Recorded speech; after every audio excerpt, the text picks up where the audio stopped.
मंच पर विराजमान हम सबके आदर्श आदरणीय हेमाराम जी, आदरणीय हरीश जी, फतेह खान जी, प्रमुख साहब महेंद्र जी, रूपाराम जी, गंदे और सेजू साहब, समस्त गांव से पधारे हुए आसपास के ग्राम पंचायतों के सरपंचगण, पंचायत समिति सदस्यगण और सामने विराजमान मेरा पितृतुल्य बुजुर्गों, युवा साथियों, आप बड़ी संख्या में यहाँ पधारे, आपका बहुत बहुत आभार, बहुत बहुत धन्यवाद। अभी सेजू साहब कह रहे थे आप लेट आए, तो लेट आने के लिए मैं सभी आप सबसे माफी चाहता हूँ। कार्यक्रमों की व्यवस्था ज्यादा होने के कारण जगह जगह स्वागत के प्रोग्राम जो पहले नहीं रखे हुए थे, उस वजह से देर हो गई। ये आप लोगों का अपनत्व था, आप लोगों का स्नेह था, इस वजह से थोड़ा देर हो गई। आपको बहुत बहुत धन्यवाद कि पिछले चुनाव के अंदर आपने एकजुटता दिखाई और अपने अदम्य साहस और हिम्मत का परिचय दिया और बाबा साहब अम्बेडकर जी द्वारा दिए गए अधिकारों का सदुपयोग आपने मतदाता बूथ के ऊपर डट के किया, इसलिए आपका बहुत बहुत आभार।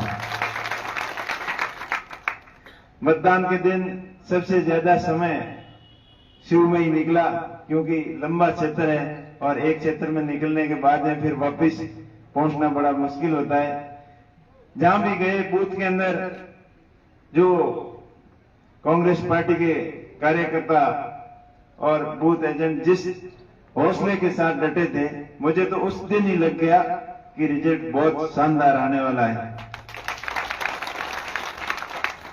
कई जगह दबी आवाज में जरूर दिखे, लेकिन उनके चेहरों की मुस्कान देख के पता लग गया कि ये बोल तो नहीं रहे, लेकिन इनका मन कह रहा है कि वोट इधर एक तरफा गिर रहा है। तो आप लोगों का बहुत बहुत धन्यवाद कि आपने हिम्मत दिखाई, साहस दिखाया और जो संविधान के अंदर दिए गए अधिकारों का जो लोग अपना हनन करना चाहते थे, उनके अधिकारों की रक्षा के लिए आप डट के खड़े रहे, मुकाबला किया और जो अशांति फैलाने वाली ताकतों को आपने करारा जवाब दिया। अगर इसी तरीके से आप डटे रहोगे तो निश्चित तौर पर अपना क्षेत्र दिन दुगनी रात चौगुनी प्रोग्रेस करेगा। पूर्व वक्ताओं ने खूब सारी बातें बताई, लेकिन मैं तो इतना ही कहना चाहूंगा कि आपका शिव क्षेत्र का विशेष धन्यवाद रहा, विशेष योगदान रहा, इसके लिए आपका बहुत बहुत आभार। अभी हेमाराम जी, हरीश जी ने बताई कि जो लोग चुनाव लड़े थे और उनकी गिनती करके बताई, तो उस हिसाब से तो आपने 50-60 हजार वोटों से आगे रखा। तो ये होती है हिम्मत, ये होती है ताकत, यही होती है अपनापन। तो पार्टी को मजबूत करने के लिए, संविधान की रक्षा के लिए जो आपने हिम्मत और साहस दिखाई, वो काबिल तारीफ थी और आशा करते हैं आगे भी पार्टी इसी तरीके से संगठित होकर हम सब मिलकर आगे बढ़े। चुनाव के दौरान जो भी घटनाएं हुई, छुटपुट घटनाएं हुई, वाद विवाद हुए, उनको दूर रखते हुए अपने मारवाड़ का, अपने थार का भाईचारा कायम कैसे रहे, उस दिशा में अपने को और आगे बढ़ना है। सभी 36 कौम के भाइयों को साथ लेकर चलना है। एक विचार जरूर करना है कि जो लोग बेवजह अपना विरोध कर रहे थे, तो अपने में ऐसी क्या कमी थी, उसके बारे में आप विचार विमर्श कर सकते हैं, लेकिन लड़ाई झगड़ा या वाद विवाद बिल्कुल नहीं। कहीं न कहीं कमियां रही होगी, कमी हर एक इंसान में होती है, लेकिन वो कमियां आगे नहीं हुए। प्रेम से समझाएं कि बिना वजह, बिना कारण कोई हमसे नाराज न हो, सबको साथ लेकर आगे आने वाले चुनाव में और अधिक मजबूती से हम चुनाव लड़ें।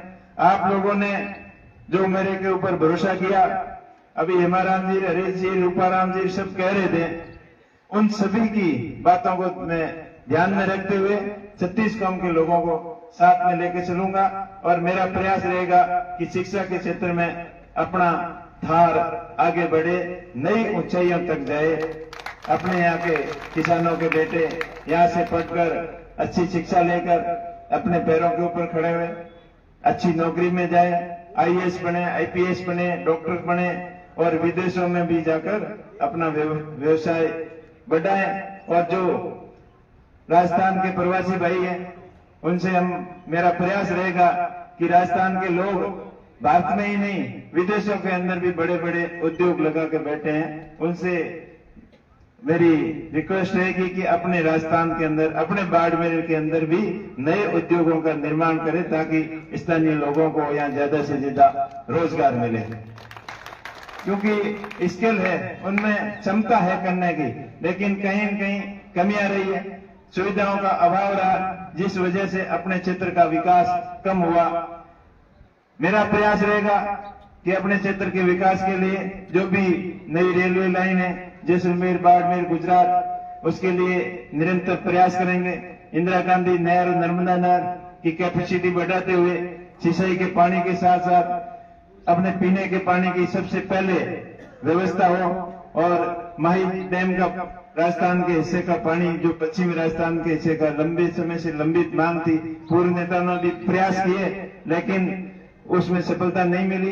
तो मेरा प्रयास रहेगा कि वो भी पीने का पानी अपने बाड़मेर जिले में जो नई नहर के माध्यम से आए, क्योंकि मोदी जी 3 बार तो यहाँ कह के गए थे, तो मैं रोज रोज याद दिलाता रहूंगा। अभी रूपाराम जी ने कहा ना कि उस बात में कोई कमी नहीं आने देंगे। रूपाराम जी के गए कुशल नहीं करता रही हो, तो कुशलनी में कोई कमी नहीं आने दो। मैंने याद दिलाता रहो कि वो थारो काम है और थन करना है। बाकी आप रूपाराम जी को खूब कहनो कियो, चुनाव प्रचार में आप आन भड़ोण देता ना, अटे भड़ोण देन गया कि एकदम मोड़ा मत पड़ियो, हगड़ा तैयार हो जाइयो, पार्टी अटी पाड़ हिनौन करन, तो बहुत है काम कियो। वोट देने वाले दिन भी वही कियो और गिनती वाले दिन भी रूपाराम जी की बात होती विशेष ध्यान रखियो। इनके लिए रूपाराम जी की तरफ और हमारी तरफ आपने घना विशेष धन्यवाद। और आगे भी जरूरत पड़े जब संगठित रहना है, हेंगो नहीं एक होन चलना है और हमारे लायक कोई भी काम हो आप बताओ, मैं आपके लिए हरदम आपके बीच में हाजिर मिलूंगा और जल्द याद करो जल्द आपके बीच में मिलूंगा और अपने मुद्दे की हर एक मूलभूत सुविधाओं ले अपने बाड़मेर जैसलमेर के प्रत्येक जनहित के मुद्दे की मजबूती हूँ आपकी पैरवी करूंगा। इन चीज को आपने भरोसा दिलाऊं और हेमाराम जी जगह बार बार भड़ोन दिया, तो हेमाराम जी हमारा आदरणीय है, हमेशा हरि जी हेमाराम जी सीनियर नेताओं के मार्गदर्शन में अपने क्षेत्र को, अपने थार को ज्यादा से ज्यादा विकास कीकर हुए और कीकर अपनो भाईचारा बने रहे। इस दिशा में निरंतर प्रयास करूंगा। आप बड़ी संख्या में पधारा, आपने पुनः एक बार विशेष धन्यवाद कि आप हमारी बात रखी और पार्टी ने मजबूत बनाई और हमारे ऊपर आशीर्वाद रखियो। आप सबने बहुत बहुत धन्यवाद।